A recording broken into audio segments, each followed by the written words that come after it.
Before we begin today's episode, I just wanted to update everyone on the future of my status at Chat Sports and on the Browns report. So, I announced last week that I would be leaving Chat Sports on Friday, May 23rd. And then I met with my bosses over this past weekend, and they proposed that when I come back from my honeymoon in the middle of June, if I would stay on in a kind of part time ish role where I wouldn't come into the office anymore, but I would film videos on the Browns on the channel from my house. And I felt like that was a nice win win win for a lot of parties. They continue to get coverage for the team while they look for a long term replacement for me. I continue to hang out with you guys. And I mean, the comments you guys have left over the last couple of days, I see them all and they mean so much to me. So I know I kind of like pulled the rug out from underneath everyone when I said Friday, May 23rd is my last day. And then it kind of was because I'm not coming back to the office anymore. They deactivated my key card, so I couldn't if I wanted to. But I'm still going to put some content out on the channel for only about a month, from June to mid-July, while they search for a long-term replacement, so I can help bridge the gap, and that way I don't leave them high and dry. I don't leave you guys high and dry with no content whatsoever in that span. So you'll see me more in my kitchen when I come back from my honeymoon, but there'll be some other Chat Sports hosts filling in on the channel while I'm away altogether. Now, let's get into the show. Sorry for all that. The first trade target that I want to look at for the Browns is Marquise Hollywood Brown. So we're talking trade targets today for a few reasons. One, it's slowish part of the offseason. Everyone's always interested in trades. And two, we're talking about Andrew Berry, who is addicted to trades. So, yeah, I always feel like he's going to try and scratch that itch, and it seemed like a good time to just check out some players that Barry could have his eye on, including the Kansas City Chiefs wide receiver.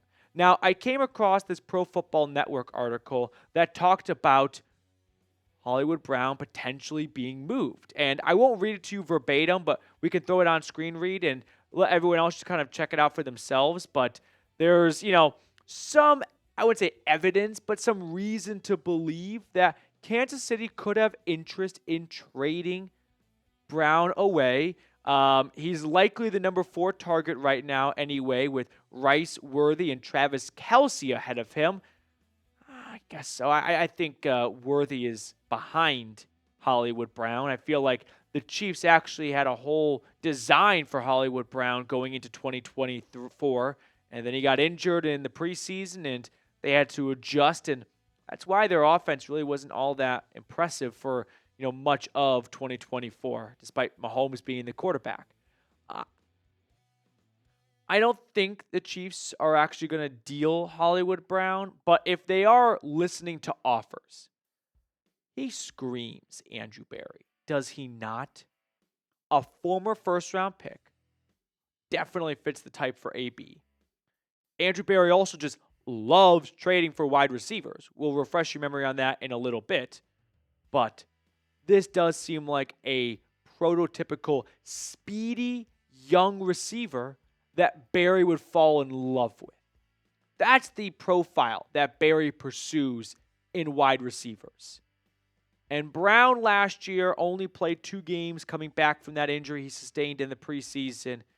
But you can look back at his time in Baltimore and then Arizona, where the lack of availability is, frustrating for sure when it comes to fantasy owners and Brown himself. But, it seems like something that if the offer is low enough, Barry looks at his wide receiver room and go, Hollywood Brown, Michael Woods. Oh, tough call here. Now, the previous off seasons when he's made more trades, it was because he was trying to maximize that year's roster, right? A win now type move. This is no longer a roster where you feel like you can win now. So giving up draft capital wouldn't make a ton of sense for a team. But Andrew Berry, I don't think really believes that the Browns are as bad as we all believe they are, given their 3-win season a year ago. And I could see him kicking the tires on a wide receiver trade, given that they did not address it in the draft. And The only thing they've done in free agency really was DeAndre Carter, a special teams guy, and Deontay Johnson, who I don't even think is going to make the 53-man roster. So let me know if you would trade for the Ravens' former first-round pick. Give me a yes or give me a no down below in the comments section. Really appreciate everyone who interacts down below. Now let's move on to the next trade target. I'm going to look at cornerback DaRon Bland from the Dallas Cowboys. Now, Cowboys fans watching right now are probably not excited to see Bland available. And I'm not even convinced that he is available. But knowing how the Cowboys operate, Jerry Jones does not like to shell out the big bucks. He's already made Dak Prescott the highest paid quarterback in the NFL. CeeDee Lamb's got a big contract too, and Micah Parsons is next up. So is there a chance the Cowboys look at Bland and say, hey, you're going into a contract year. You're coming off a season where a foot injury caused you to miss nearly half the season, over half the season. Now is not a bad time for us to sell high. We've already kind of taken your replacement. I mean, the Cowboys in day 2 of the draft this past April, selected Siobhan Revel out of East Carolina. And so now I'm thinking this could be an opportunity for Barry to stock up at a cornerstone position, which he loves to do, right? Again, I don't think that Bland is blatantly available for a trade, maybe like Trey Hendrickson or Jair Alexander is. But with the addition of Revel and Kaiir Elam, and him being in a contract year, if they feel that we're not going to be able to re-sign him and the Browns are giving us a good offer, I could even see the Browns swapping Bland for Newsome. Cowboys get not younger, but I won't even say healthier. Maybe both teams feel like, hey, for Bland and a draft pick, we'll take Newsome so we don't skip a beat at corner, and we're no longer on the hook for paying Bland a big second contract. And Andrew Berry, he loves trading for wide receivers, but he loves depth at corner. He does. He drafted Martin Emerson when no one really saw that coming. He took Greg Newsome in round 1. I wouldn't say no one saw that coming, but kind of no one saw that coming. He took Greedy Williams in round 2. He loves to replenish at that spot. And with 2 of his 3 starting corners playing in a contract season, Bland could make some sense for them. All right, before we look at the other 2 trade targets, if you would like to get a Mason Graham jersey, a Shedeur Sanders jersey, a Quinshon Judkins jersey, any other Browns rookie jersey, go to chatsports.com/CLE rookies. I put this link in the comments and description of today's video. It's a great way to, 1, support the channel, and 2, get yourself a brand new Browns jersey from Fanatics. Third trade target I want to throw your way.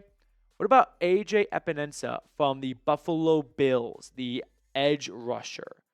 Second round pick by Buffalo a few years ago out of Iowa. Last season, he really started to break out as a more perennial force on that Buffalo pass rush. He started 13 games. The previous 4 seasons, he only started a combined 3 or 4 games. Now, he's a sturdy run stopper who flashes some positive pass rush potential. I tossed him in here for mainly one reason. He plays edge. We didn't see the Browns trading for Zadarius Smith, really, right? That was not at the front of anyone's radar. They had signed Okoronkwo already in free agency. So now I look at what the Browns have done so far in free agency. They haven't added a pass rusher. Not that they need to add one, but they didn't draft one really either. So I guess you can count Tyrone Shoyinka, but I just think Andrew Berry has shown that he will never say no to loading up at cornerstone positions. So if AJ's available, since Buffalo just drafted Landon Jackson out of Arkansas, and it's not going to cost Berry too much, and he still feels like, hey, I've got a roster that can go out and compete and win right now, which you may not agree with that assessment, but I wouldn't rule Andrew Berry out for having that idea in his mind. This would kind of fit the mold of what Barry could do. Fourth and final one, how about Romeo Doubs, the wide receiver from the Green Bay Packers?